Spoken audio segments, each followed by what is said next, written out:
He also faces 7 additional but separate felony charges, including possession of marijuana with intent to distribute and possession of a firearm.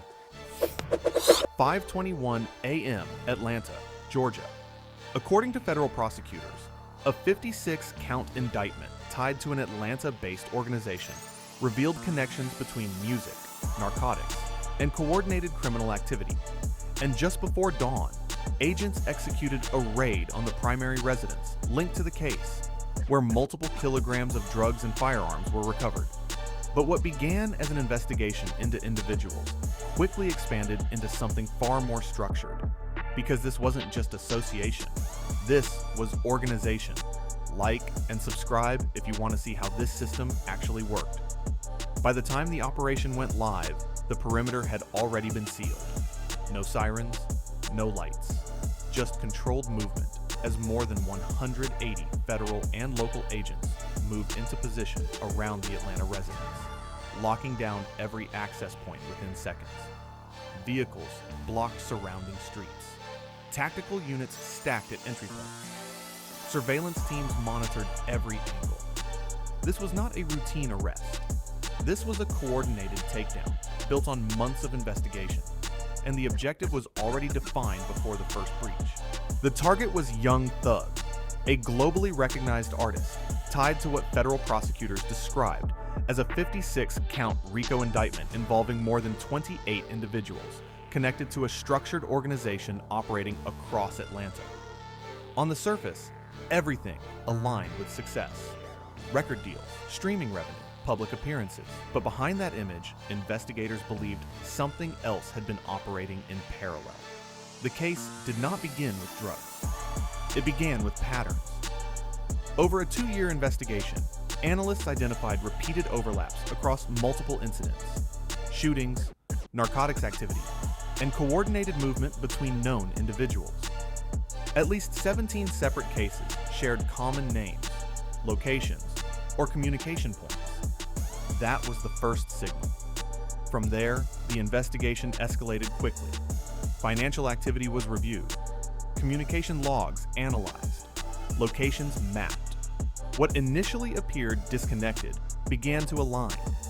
Vehicles tied to the network were observed, making more than 40 repeated movements between specific locations over a 60-day period, often during late-night windows, often with no declared purpose. Surveillance teams documented consistent short-duration stops, controlled entry points, and repeated route patterns. This was not random movement. This was coordination. The structure behind it became clearer over time. Individuals were not operating as a loose group. They were segmented. Drivers, coordinators, enforcers, each role isolated, each person limited in visibility. No single point exposed the entire network. That was the protection. By the time federal teams moved into the operational phase, the objective had already shifted. This was no longer about gathering information. It was about disruption. At 5:21 a.m., the breach signal was given. Entry teams moved instantly, forcing access into the residence, while secondary units secured additional points across the property. Within less than 90 seconds, the structure was under full control. Rooms were cleared in sequence. Communication lines were cut. Digital units moved immediately to secure devices before any data could be destroyed. At first glance, everything inside appeared consistent with expectation. Clean, organized, nothing visibly out of place. At that point, everything still looked normal. That changed in minutes. Inside secured sections of the residence, agents uncovered controlled substances packaged for distribution. Field estimates confirmed approximately 200 kilograms of cocaine, along with more than 5,300 oxycodone and hydrocodone pills, separated into smaller units, consistent with mid-level distribution patterns. The substances were not stored in a single location.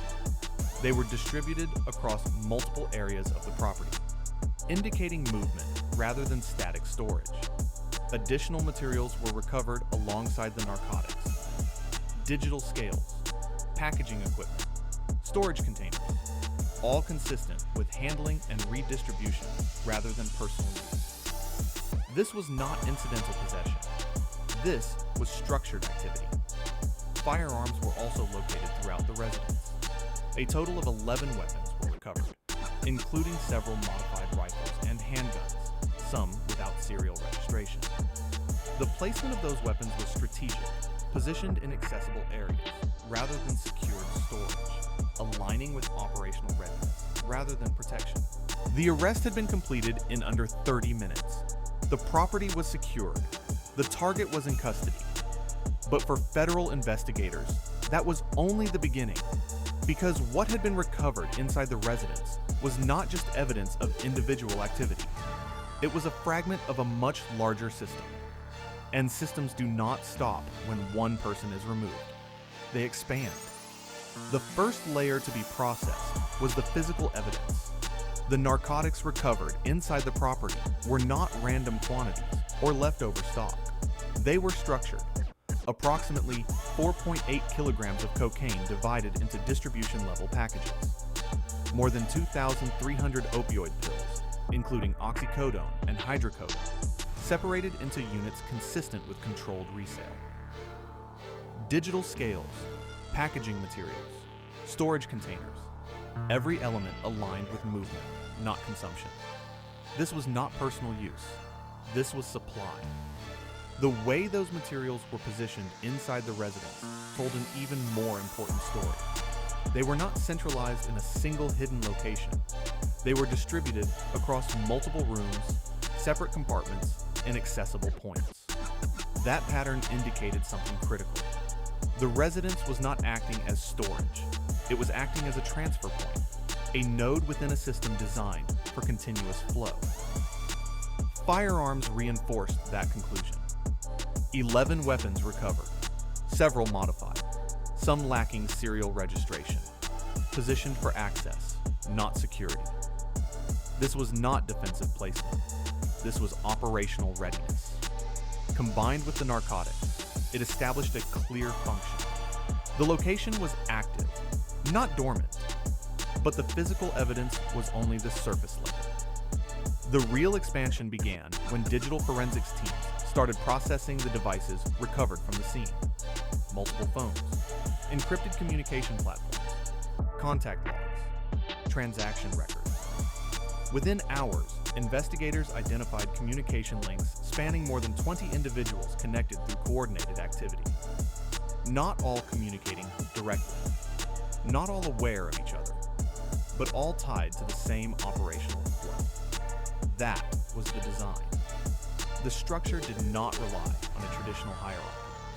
It relied on segmentation. Each individual performed a role. Drivers handled movement. Coordinators managed timing. Others handled communication or enforcement. Each segment operated independently, but all aligned through shared schedules and objectives. No single point exposed the entire system. As analysts mapped communication timelines against known incidents, the scale became clearer.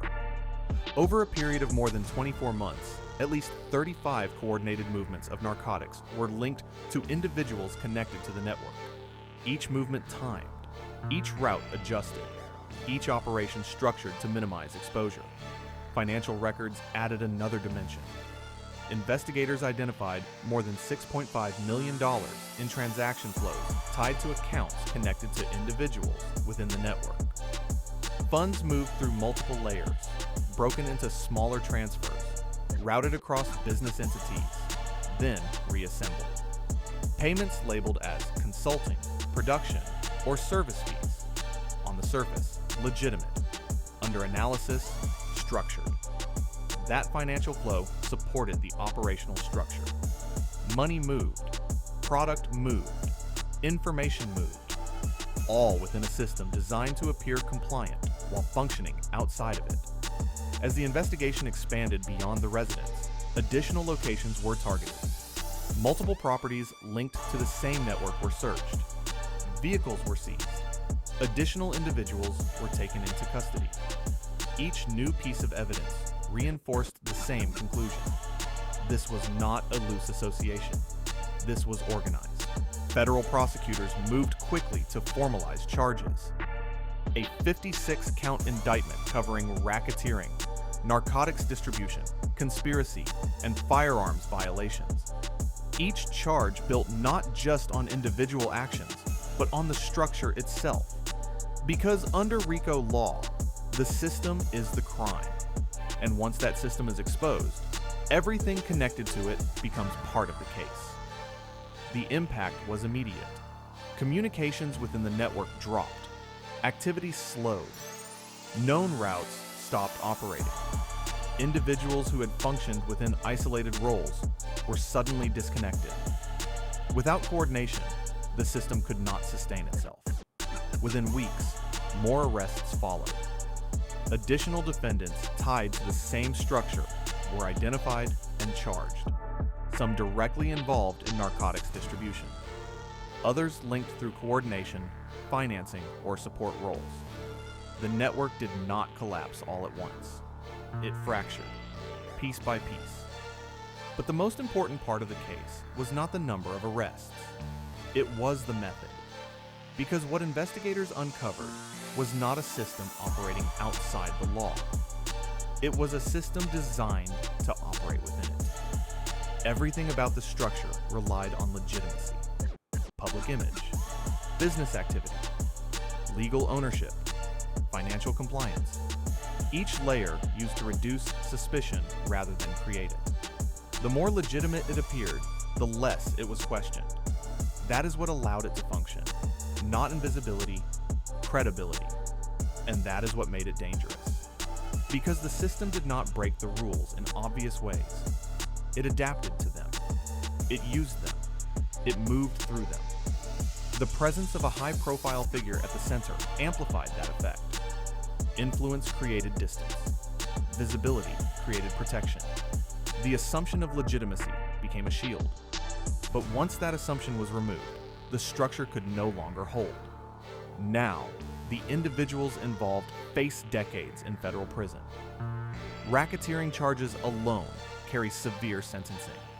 Combined with narcotics and firearms violations, the consequences extend even further. But the legal outcome is only part of the story. Because cases like this do not just expose individuals. They expose systems. They show how structures can be built, not in isolation, but within environments that allow them to blend in. They show how segmentation prevents exposure, how timing avoids detection, how legitimacy can be used as a tool rather than a standard. And that leads to a larger question. Not how this system existed, but how many others operate the same way. Because the most dangerous operations are not the ones hiding in the shadows. They are the ones operating in plain sight, structured so carefully that they are never questioned. That is the lesson.